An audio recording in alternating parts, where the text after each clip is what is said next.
Behemoth. Welcome. We're backstage waiting for you to go on your mostly sold out tour.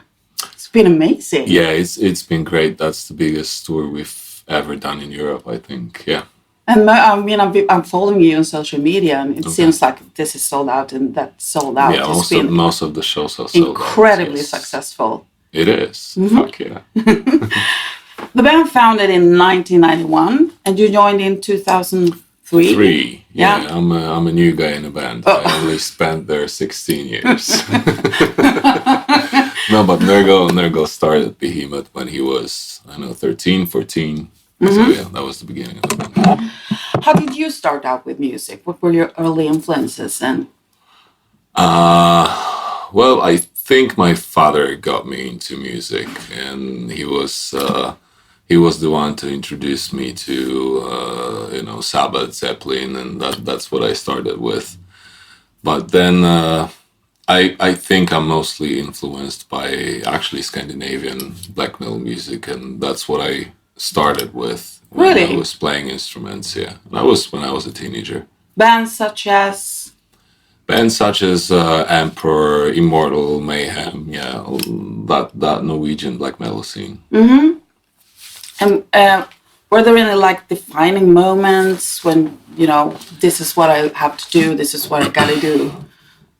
Well, I don't see there was a specific defining moment, and there's defining moments for us like throughout the lifetime, and they all happen every now and then. Mm-hmm. There's been a lot of them, and each single one is as important as the others. What was the Polish metal scene like when you were growing up?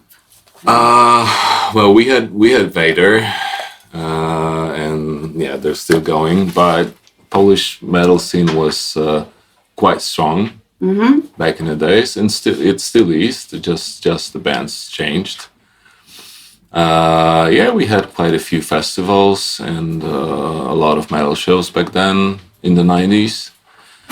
But we kind of stayed behind the Iron Curtain for a long time, so to get anything from outside of Poland was kind of difficult for us. So whatever was happening in Poland, all the people were going. So like if there was a Slayer show in the 90s, everyone would go to see that.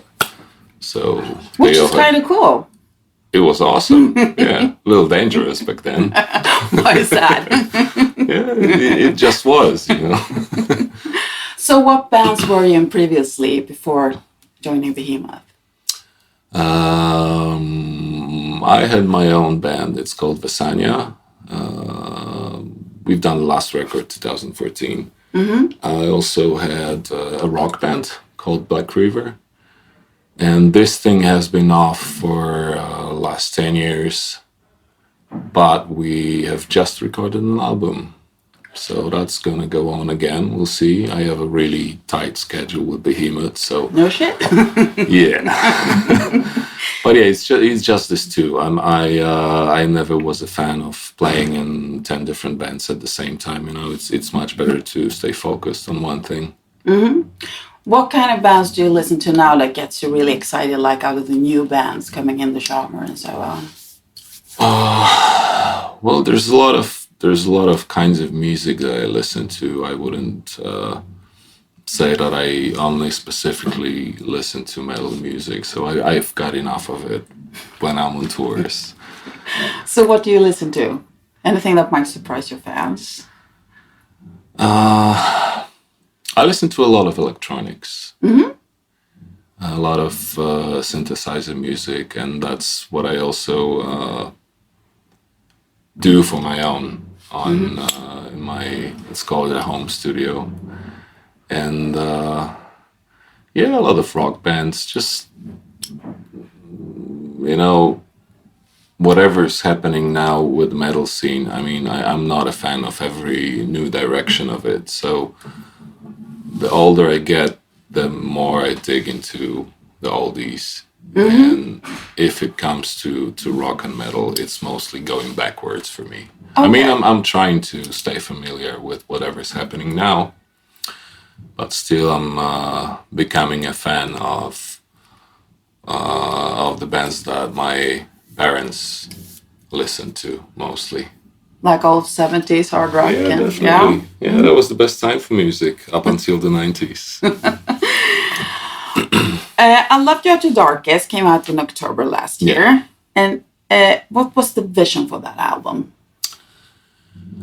Well, the first thing we had was a title, and we had it for like a year and a half before we released it. And the vision started growing around it. And yeah, it took us a long time, but it's never like we're coming with a single concept and we try to incorporate ideas into the concept. You know, that they're evolving. The way we work is like a brainstorming. So whatever kind comes in mind, we just work with it. We proceed with it. It was a big issue. I mean, The Satanist, the previous album, was quite successful, and the question we get asked very often is if we were thinking, how should we do something better than the previous album? And the thing is, we never do so. That's never the way of thinking. What we always want to do is the best thing that we can get out of the moment, and we just work with each other. We just go with the flow. We get inspired by anything that makes us think, and there's a lot of inspiring things everywhere. So yeah, there was just an idea after idea, and it ended up being a piece of art, I guess, as the overall effect. And that's actually a key here, because the vision was to create something that would be not just an album, but something that we could call sort of a Behemoth experience. And I think we accomplished that. I think you achieved that. What would you say is the difference between The Satanist and I Love You at Your Darkest? I don't know. Is there any difference? Do you have a personal favorite from the new album? Or does that change? It is. It keeps changing throughout the time. But recently, I'm a fan of the second half of the record more, and that's the half of the record that we're not really playing live. You know, the approach to like certain songs, it changes. Like, for example, Bartzabel, the song that became quite important for us, and now it's like a crucial moment in the set list, in the live set list. It was supposed to be an outtake. We didn't want the song on the album while we were working on it. Really? Oh.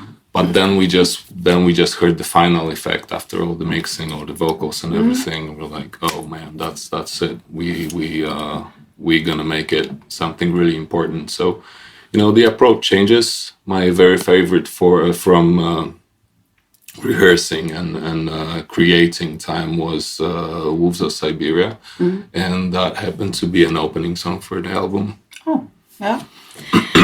Is black and death metal still an accurate term to describe your music, or is it too narrow? Because to me, I mean, you've really grown as a band from album to album, and I don't know. I don't feel it's our role to describe this music anymore. We just we get rid of the feeling of the emotions somehow through what we're creating, and you know, to describe it is that we're living for the people. So I would think the best term to say what it is just extreme metal music. I think we're leaving the boundaries of black and death metal here and there. And you can feel it on the record. So I don't know if it's the best term. Maybe. Do we even need a term? Perhaps not. Hopefully not. Hopefully not. To the very few of our listeners who are not familiar with Behemoth, what songs would you recommend them to start listening to get into the band? Well, I truly believe there's still some people unfamiliar with Behemoth, and I would recommend to come to see us live. Mm-hmm. Not like finding the most listened Behemoth song on Spotify or whatever. It doesn't work this life. Just come see us. Mm-hmm. That's the recommendation. If they can get tickets, because it's sold out everywhere. So get them early. You are touring very intensively, not just for this album, but for previous albums as well. How do you keep the energy up? Do you still feed off the audience? And what if it's like you have a shitty night? How do you turn that around? Yeah, shitty nights happen. Once you realize the touring takes at least half of your life, you need to treat yourself, your body, and your mind when you're on tour as good as possible. So drinking to death or partying or whatever, that was fine when we were in our 20s. Now we're just trying to maintain our energy throughout all the touring period. Of course, the crucial thing here is the people coming to the shows. But still, as you said, shitty days happen, and I'm not always very social and very friendly and enjoying every single moment of it. But that's a part of it. That's part of whatever you do in life. Is that because you need to preserve your energy and just to, stay after the bus for a while? Well, it's hard to say why is that happening. It is just happening. It's happening to everyone. Even if you do what you love, you just having weird moments here and there, and being it your private life or just being on tour and tour life specifically. So they happen, but they don't matter in a bigger perspective. We all do what we love doing, and we're happy that we could make our life to be what we wanted it to be. Of course. So yeah, we do enjoy and appreciate every single moment of it. Trying to. Yeah. What would you say to your 14-year-old self if you could, tell him about where you are today? That's a good question.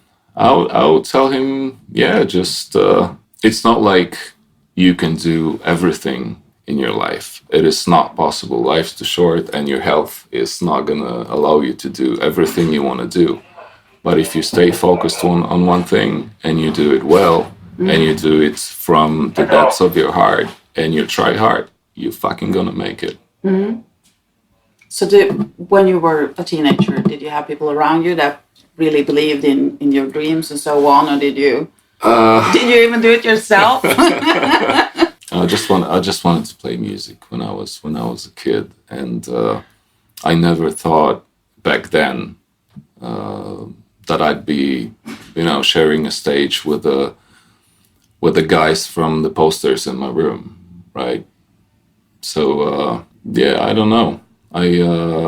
Do you still get starstruck from meeting your idols? Of course. That's a good thing, though. It is a good thing. Not get too jaded. A lot of times I do get starstruck, and there's this other side when you're like meeting your idols and they happen to be assholes. You said that. I said it, so you not as have awesome as you anticipated. That happens too. No, but that's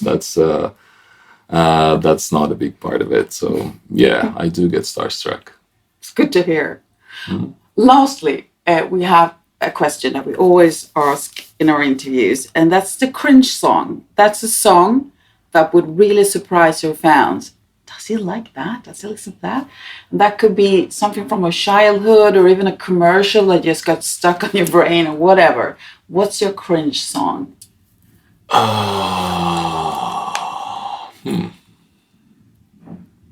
Good question. Well, I don't know. Or don't you have a cringe? Are you totally shameless? I might not have one. I probably sound super boring now, but nothing really comes to my mind. Well, that's a good answer as anything. Thank you so much, Orion. Best of Thank luck you. with everything. Thanks a lot.